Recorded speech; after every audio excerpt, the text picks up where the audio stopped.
Hello, welcome to the Citrus Garden. If you're new here, my name is Christina. If you're not new here, hi, welcome back. It's great to see you.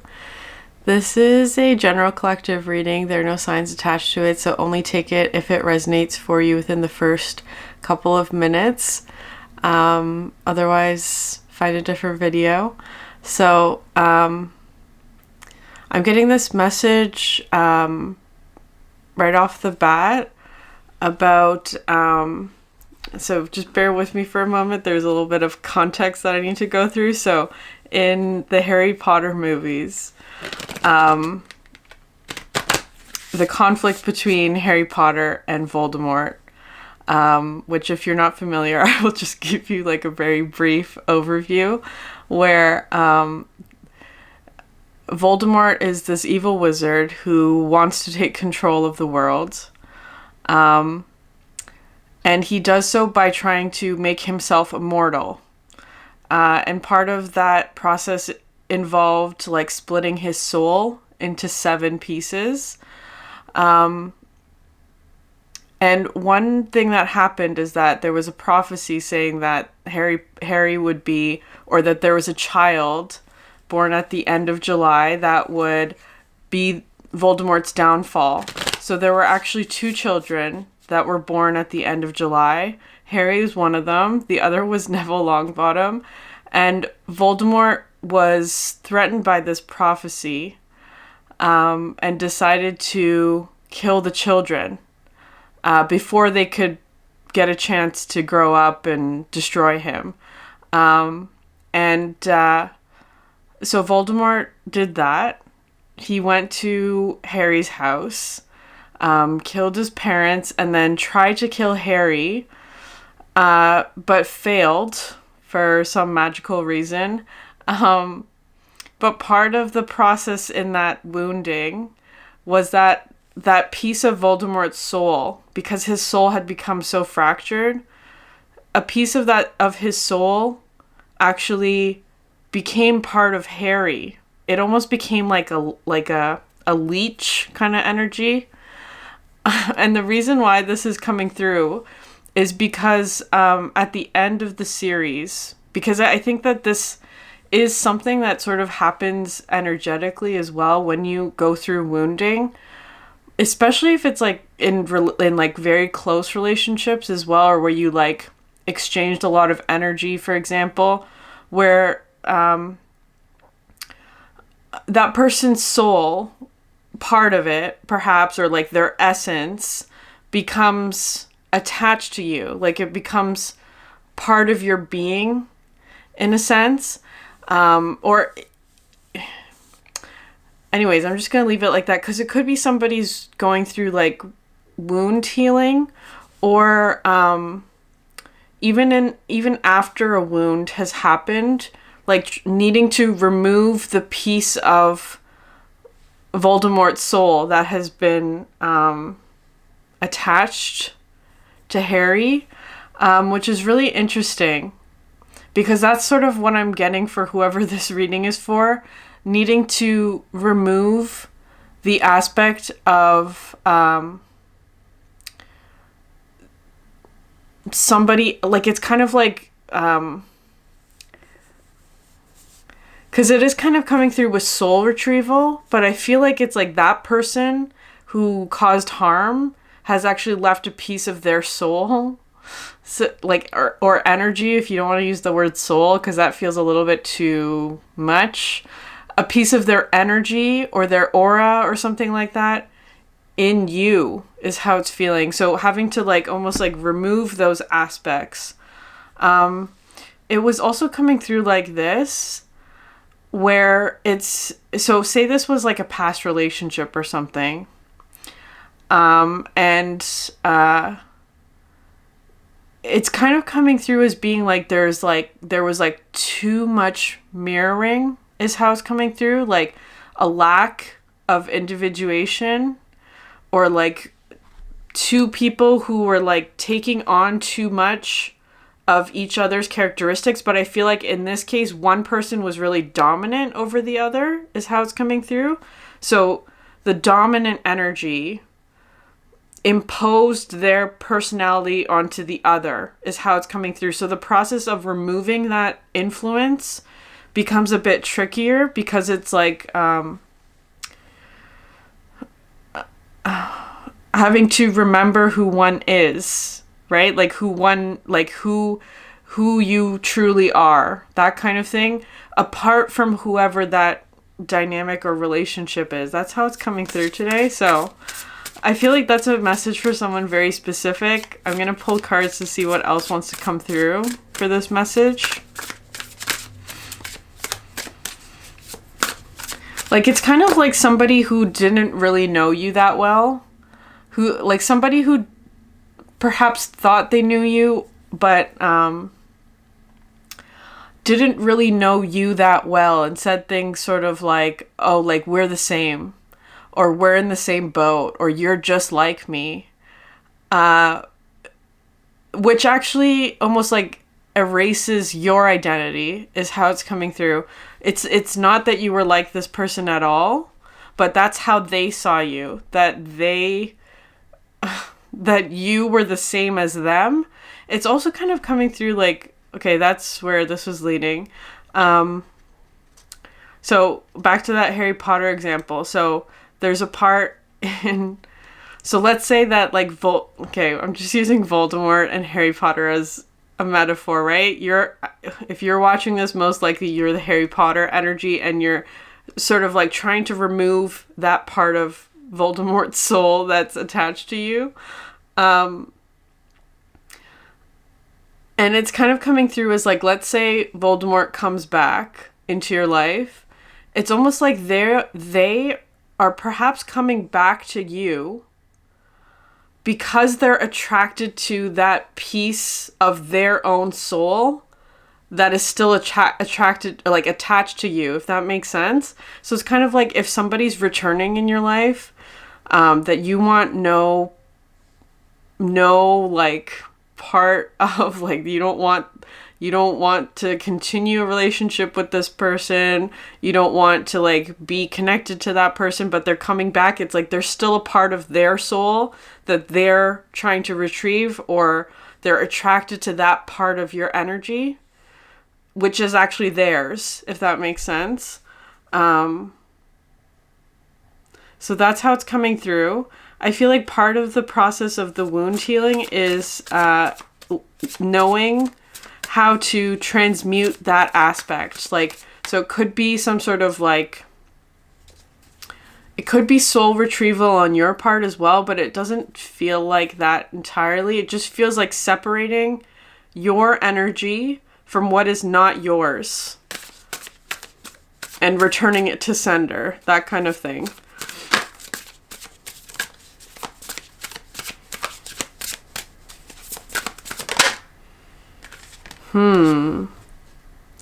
Crown games, the right use of power. That's very interesting. I'm definitely going to read that one, but I'm going to pull the other cards first. Okay, no, wait. I have to read that one first. Okay. Crown games, the right use of power.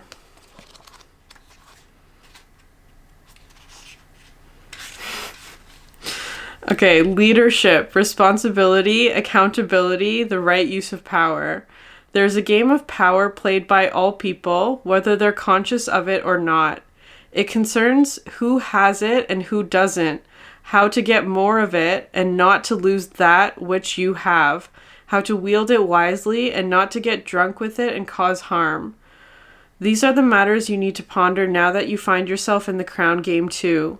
You want to be on top, the best, the most effective, the most beloved. You may discover that your deep desire to help others is disguising the underpinnings of this complex game. Power and all it entails can be both dangerous and productive, destructive and redemptive. Which will it be for you? Can you forgive without condoning and keep your dignity when challenged? Will you be accountable, amenable to change, or making amends? Can you let go of your need to rescue others? Lead with humility while letting others discover their way home.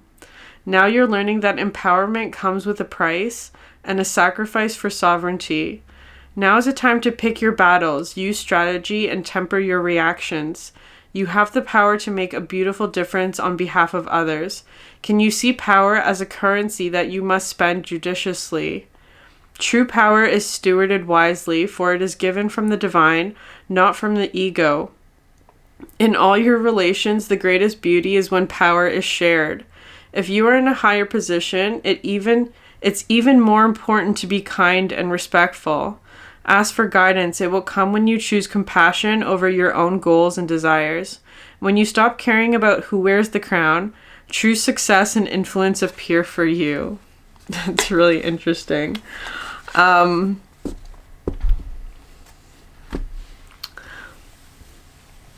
Because I've been watching The Hobbit, or I finished watching The Hobbit, I was seeing dragons, which very much applies here, because there was this in that story, if you're not familiar, sorry for all the fantasy metaphors coming in if you're not a fantasy fan, but in that story, The Hobbit, basically what happens is that the dwarf Thorin, he's like the rightful heir to the throne, but his throne was taken by a dragon, because that kingdom had accumulated a lot of wealth. And the dragon energy, in this case, I know dragon in spiritual communities usually a very positive energy. In this example, it's coming through as being more of like a dragon that turned very selfish. Anyways, the dragon in that story is not it's not a friend, it's a foe. But once Thorin, the rightful prince or king, regains the mountain, right? Because the dragon had been sort of in the kingdom for such a long time, there was something called dragon sickness that happened, where Thorin became like obsessed with the gold, with the wealth, and it made him sick. It made him really greedy, like the dragon, right? He became like the dragon. So it's kind of coming through like that, where it's like, especially if somebody causes you harm, and like that aspect of like Voldemort's soul or whatever becoming attached to you, it's like after that happens, there's almost a process of you becoming like the one that caused you harm, which is a really painful process, actually, because it's like it's a painful process, and part of the healing is like removing that aspect of the dragon sickness from yourself. And it is through like remembering who you are, that kind of thing. Connecting with people who will remind you of who you are. So it's really interesting here. It could be some sort of like power dynamic, because we were talking about sort of like one energy dominating over another. That could be something.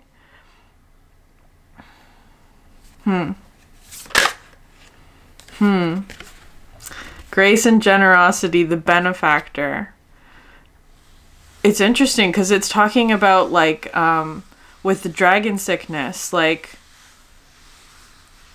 because what happened with Thorin is that because he was a very generous person before he reclaimed his throne, but as soon as he sort of got a hold of his gold, which was now sort of like,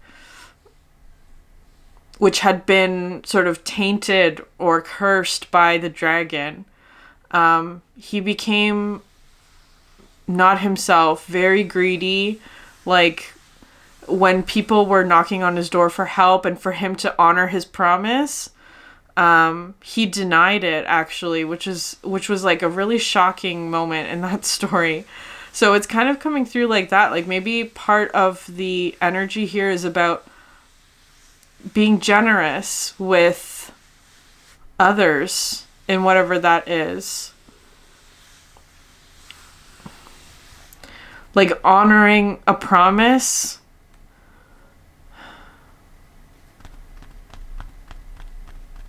or giving generously to others. That could be part of it too. Because there may be something here about like someone's ego.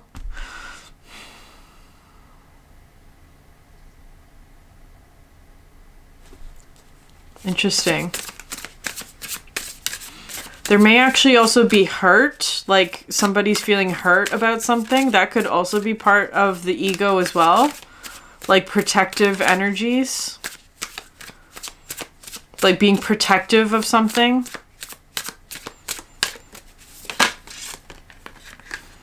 Yeah. Garden of Venus, rest and renewal. Mindful, groupthink. Yeah, I feel like somebody is there's like an influence from sort of like a dragon.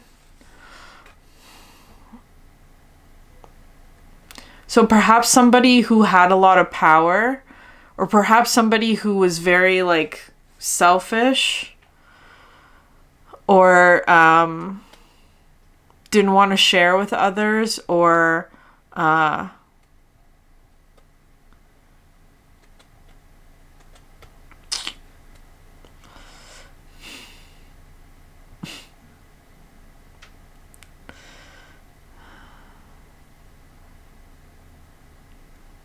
perhaps actually like wanted to see somebody else fail. Wanted to see somebody else fail is kind of how, perhaps somebody who wanted to see you fail, if this is for you.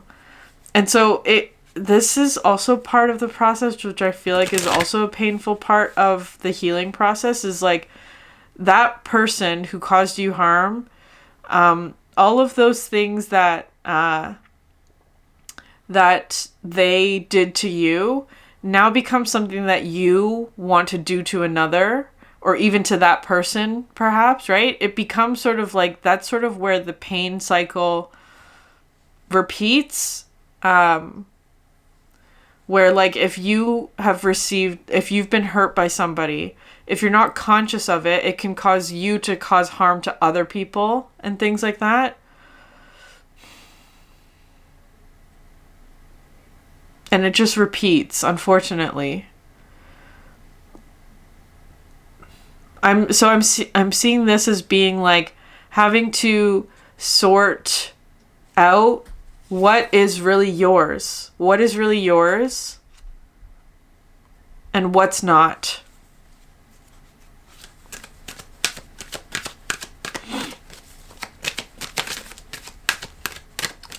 It's coming through as like differentiating between your energy and someone else's.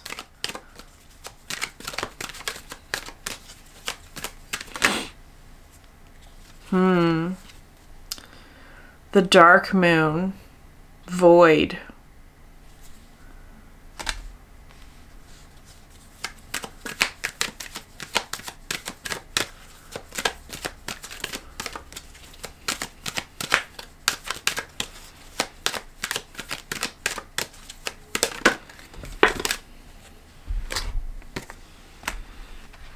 Interesting. Thunder moon change. Maybe somebody's feeling really like tired. There's a lot of like 3 and 5 energies coming in here. 3 and 5.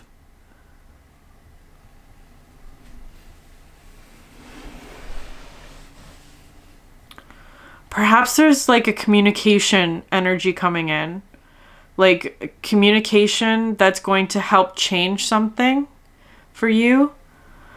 So I feel like somebody's sort of in this energy of like, perhaps like not having a lot of energy here. Like, cause it's looking like sleeping a lot. So maybe sleeping a lot. That's part of the healing process as well.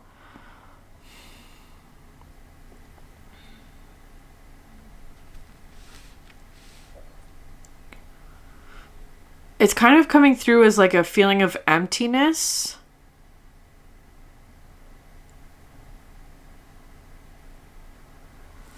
And there's almost something coming in here with the thunder moon is like trying to crack open an egg. Maybe somebody's in like a gestation period, because that was what's underneath here with the mindful. It says winter's dream gestation. It's like somebody's in a slumber. That's interesting. Or perhaps feeling unmotivated, but I feel like that energy is changing.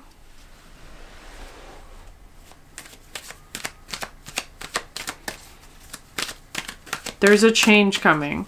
I feel like somebody has been sleeping a lot.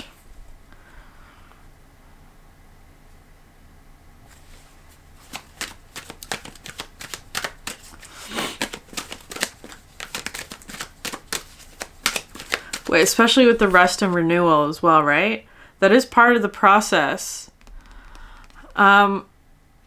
It's interesting, this card, because it talks about like seeing the true reflection of yourself within this space. So it could be something about like perhaps that if you are experiencing this energy, you're seeing an aspect of yourself that is different from another person or something like that. And so it is trying to remind you of who you are by showing you how you are different from another person, maybe. And then it talks about the important step of like, once you're in this space and you know the truth and you know who you are, emerging from that and using that knowledge to then help other people. That's how it's coming through with the crown games. I feel like somebody like is going through the process of like sorting out what is mine and what is not mine. That kind of thing. Energetically, like energy wise. It feels like within yourself, or like what you know, like your truth, or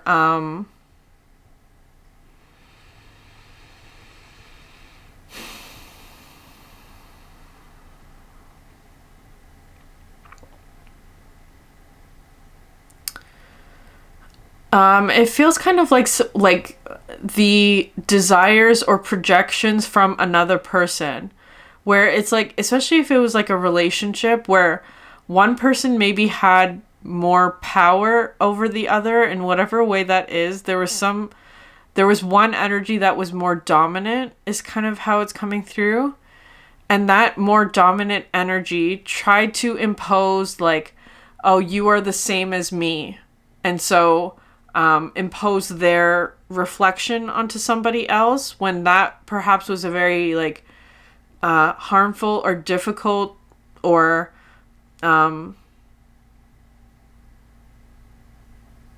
energetically misaligned, is how it's coming through. It wasn't because there are no two people that are exactly the same, right? It's kind of coming through like that, like somebody who tried to impose their own vision of themselves onto another person. That's they're like, were they trying to make like a copy of themselves by projecting onto you? Yeah, acceptance. Interesting. With the hands being different, right? It's accepting the difference. Accepting difference is kind of how it's coming through. You're seeing some aspect of yourself that is different from another and accepting that.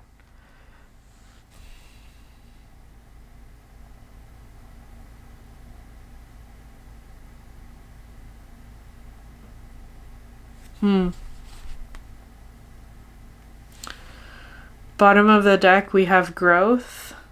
Sorry, the lighting is not very good right now. Growth.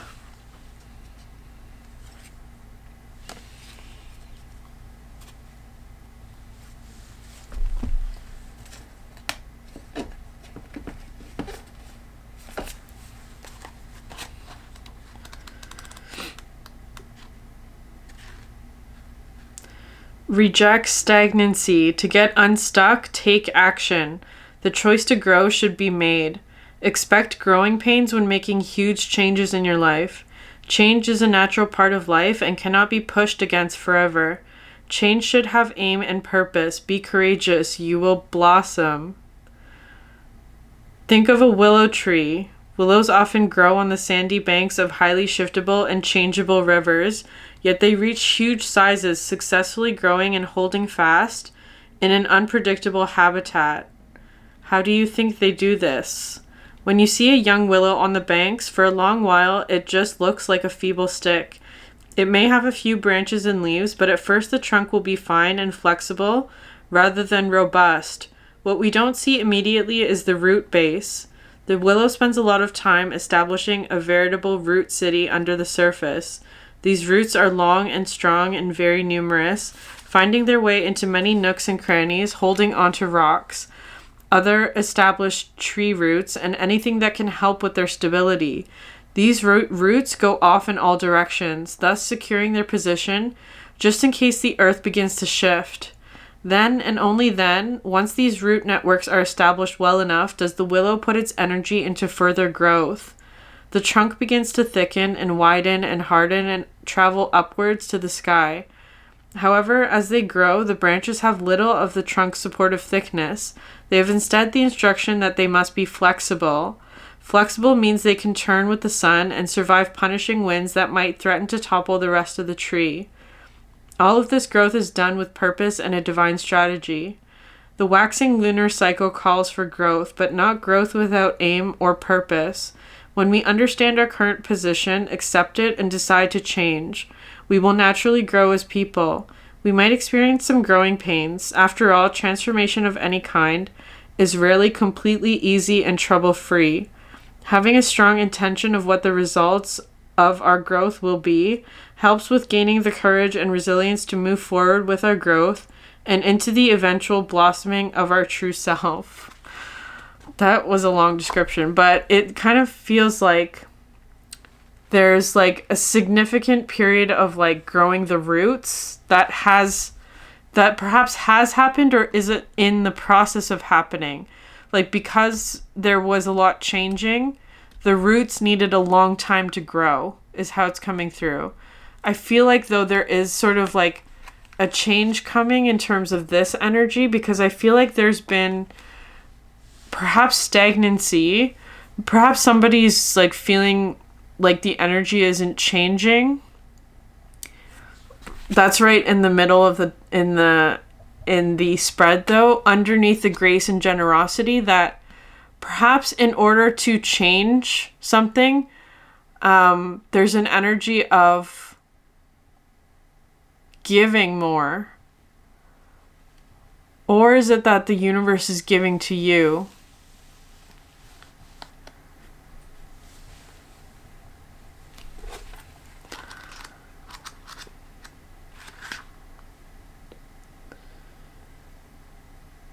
All manner of positive reinforcement is coming your way. The universe wants you to let you know that just as you have been generous with others, serving with your gifts even in the smallest capacity, so will you be rewarded in myriad ways. There's this card in the fairy deck, which I'm not using right now, but it's called the Laum, and it does talk about sort of like if you are feeling stuck, sometimes the solution is just to give a lot or like give more than you think that you can in a situation. Like just add a little bit more of whatever. Because if you like empty out your energy or whatever, you give a lot of your energy, that energy does get returned to you. Perhaps in a way that's unexpected or that causes change, because it won't necessarily be a direct whatever, but it will be sort of like something new that the universe gives in or brings in. So it could be something about like giving more than you think is capable for you, giving a little bit extra, and that will bring about change because the universe will give something back to you, perhaps in a way that is exactly what you need, but perhaps you weren't seeing what it was, because this card kind of comes through as being like not seeing what it is that perhaps not seeing what it is that is going to happen next, maybe. And it's like, just give as much as you can, and perhaps a little bit more than you think that you can. Because the universe is bringing change and all manner of positive reinforcement to you. Okay, I'm not putting tarot on this. I'm going to keep it short and sweet today. So if this resonated with you, please like, subscribe, leave a comment down below. I'd love to hear from you. Thank you so much for sharing your energy with me, and I hope you have a great night. Bye.